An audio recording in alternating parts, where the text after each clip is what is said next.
لکه الله سبحانه وتعالی په قرآن کې فرمایي انا انزلناه فی لیلة القدر، یقینا موږ دا قرآن مجید په لیلة القدر کې نازل کړی دی. د دې نه دا معلومه شو چې د قرآن مجید د رمضان سره ډېر خاص تعلق دی. نو مسلمان لپاره د قرآن مجید تلاوت په رمضان کې ډېر ضروري کول پکار دي. ځکه نبی علیه الصلاۃ والسلام په بل حدیث کې هم فرمایي، په مسند احمد کې دا حدیث دی او تفسیر ابن کثیر هم نقل کړی دی، وانزلت صحف ابراهیم فی اول لیلة من رمضان، چې د حضرت ابراهیم علیه السلام صحیفې په اول د شپه د رمضان کې الله سبحانه وتعالی نازل کړي. دغسې تورات په شپږم د رمضان باندې نازل شوی دی، دغسې انجیل په 14 د رمضان نازل شوی دی، دغسې زبور په 18 د رمضان نازل شوی دی، او قرآن مجید الله سبحانه وتعالی په 23 د رمضان نازل کو. او په یو روایت کې دا هم دی چې زبور په 12 د رمضان باندې نازل شوی دی او انجیل په 18 د رمضان نازل شوی دی. د دې ټولو دغه نه چې کوم دا معلومیږي چې الله سبحانه وتعالی چې دا خپل ټول کلامونه په رمضان مبارک کې نازل کړي دي، نو په رمضان مبارک کې د الله د کلام سره ډېر خاص تعلق دی. نو مسلمان له دا پکار چې هغه د قرآن مجید تلاوت وکړي او هغه قرآن مجید سره چې کوم دی په رمضان کې ډېر زیات محبت پیدا کړي، د هغه ډېر تلاوت کوي. ځکه چې د قرآن مجید د نازلېدو نه دا معلومیږي چې د قرآن مجید او د رمضان مبارک په خپل منځ کې ډېر نږدې تعلق دی. نو مسلمان له دا پکار دی چې هغه د قرآن مجید ښه تلاوت کوي. ځکه حدیث شریف کې هم راځي چې حضرت جبرائیل علیه السلام به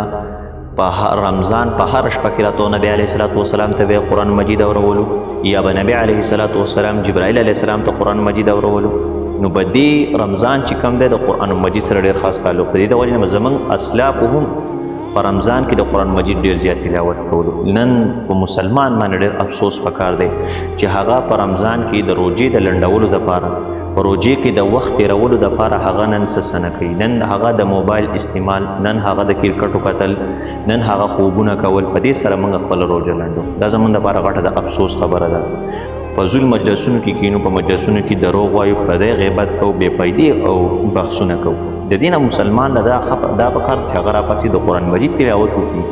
خپله روژه موږ د قرآن مجید په تلاوت باندې لنډه کړو. که چاله تلاوت نه ورځي هغه له پکار دي ذکر اذکار وکړي، نوافل وکړي، نور عبادتونه وکړي، خو چې د خپل رب رضا چې کوم دی دا په صحیح طریقه باندې ادا کړي. په دې وجې به په ګناهونو نه هم چې کوم دی مسلمان هغه خپل ځان په محفوظه په اسانه طریقه باندې وساتي. نبی علیه السلام به هر کال په رمضان کې حضرت جبرائیل علیه السلام د وړاندې قرآن مجید لوستو. بخاری شریف کې دا حدیث دی، کان النبی صلی الله علیه وسلم اجود الناس بالخیر واجود ما يكون في شهر رمضان لأن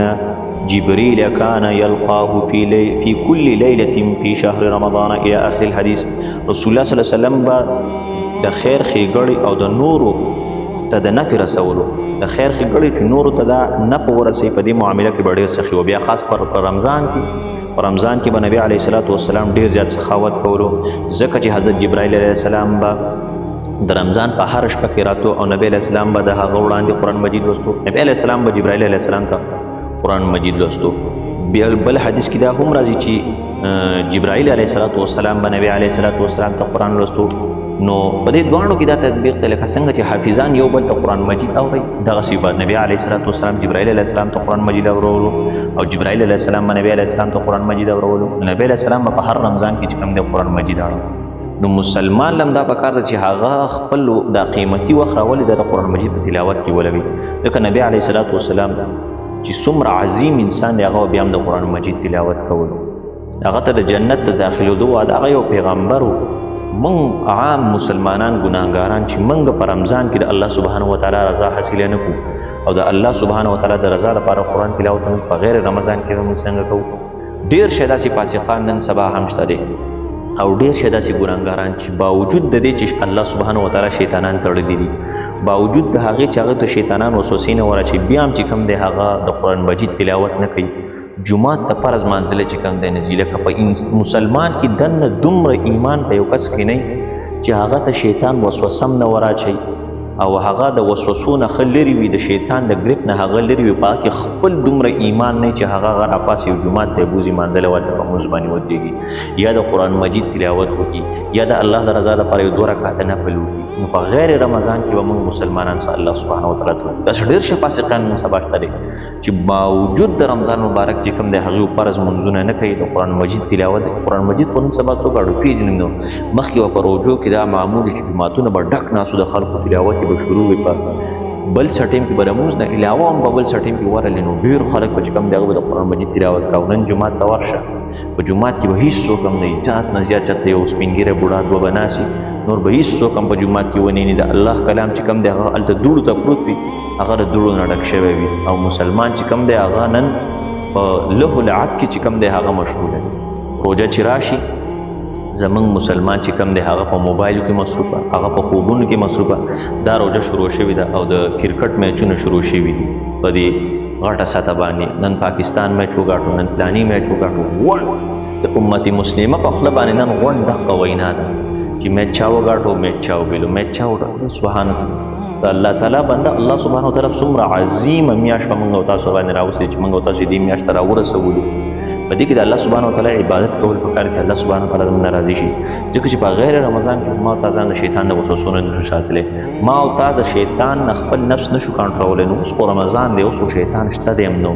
هغه الله سبحانه وتعالی تړلی دي نو اوس خو د الله سبحانه وتعالی عبادت وکړو اوس خو د هغه رضا حاصله کړو چې د قیامت په ورځ څه نه څه عملونه خو زموږ سره دومره څه نه څه خو راځي چې د الله تعالی دربار ته پیش کېږو د رمضان د عظیمه میاشت هغه باید چې په دې کې موږ د قرآن مجید ډېر تلاوت وکړو ځکه چې په قرآن مجید په تلاوت کې په غیر رمضان کې په یو حرف باندې 10 نیکۍ میلاویږي نو په دې کې چې ستا څومره اخلاص وي هغومره تعالی الله سبحانه وتعالی سیوا نیکۍ درکوي په یو حرف 80 په یو حرف 200 په یو حرف 2 لکه او چې څومره د الله تعالی ورکړي د الله تعالی په در کې هېڅ څه کمی نشته دی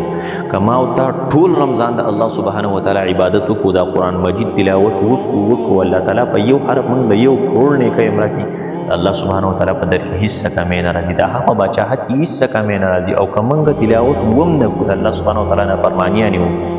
او ګناهونه وکړو بیا هم د الله سبحانه وتعالی په باچاحۍ کې نه څه کمی راځي نه څه زیاتې راځي که نقصان هم به زموږ وي او که ګټه وي هم به زموږ وي نو دا عظیمه میاشت راغلې ده په دې کې چې کوم دی ښه ډېر د قرآن مجید تلاوت ذکر اذکار نوافل چې کوم دی ښه زور ورکړو چې د خپل رب رضا حاصله کړو الله سبحانه وتعالی دې موږ تاسو ته د ښایسته ژوند تېرولو توفیق نصیب کړي وصلی الله تعالی علی خیر خلقه محمد وآله وصحبه اجمعین برحمتک یا ارحم الراحمین